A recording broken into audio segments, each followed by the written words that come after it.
បងជាទីស្លាញ់ទាំងអស់គ្នាថ្ងៃនេះបងអូនមកបង្ហាញរថយន្តមួយគ្រឿងទៀតហើយជាប្រភេទ Ford Ranger XLT 023 Full Option ម៉ាស៊ីន by Turbo បង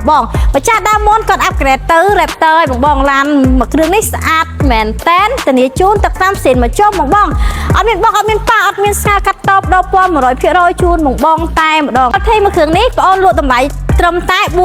$41,500 ឡាទេបងទិញជាលុយសុទ្ធក៏បានបងរំលោះក៏បានផ្ដោឡានបងដែលកំពុងតែប្រើប្រាស់នេះយកឡានមួយគ្រឿងនេះក៏បានដែរបងចាំបងមើលខាងក្នុងឡានថ្មីស្អាតមែនតែនខាងក្នុងពណ៌ខ្មៅស្បែកពុកស៊ីនតែម្ដងបង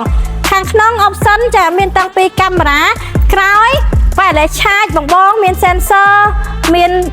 ចាប់ប្រាំងបុកប៉ាអូតូចក្រដាបអូតូចាធំទូលាយមែនតែនសម្រាប់កៅអីទី2នេះក៏ធំទូលាយផងដែរបងចាយើងរៀបចំឲ្យបងស្អាតហើយចាទីទៀតបងនឹងដាក់កម្រាលជូនកម្រាលជើងថែមឲ្យបងចា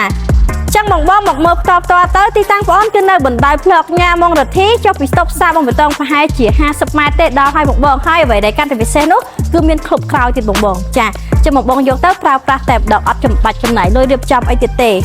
ចឹងបងត្រូវថ្លៃឡានមួយគ្រឿងនេះបងអូនក៏មានការថែមជូនបដូរភ្លេងម៉ាស៊ីនភ្លេងប្រអប់លេខតម្រង់ប្រេងចារៀបចំកម្រាលជើង VIP ជូនបងមកស្អាតតែម្ដង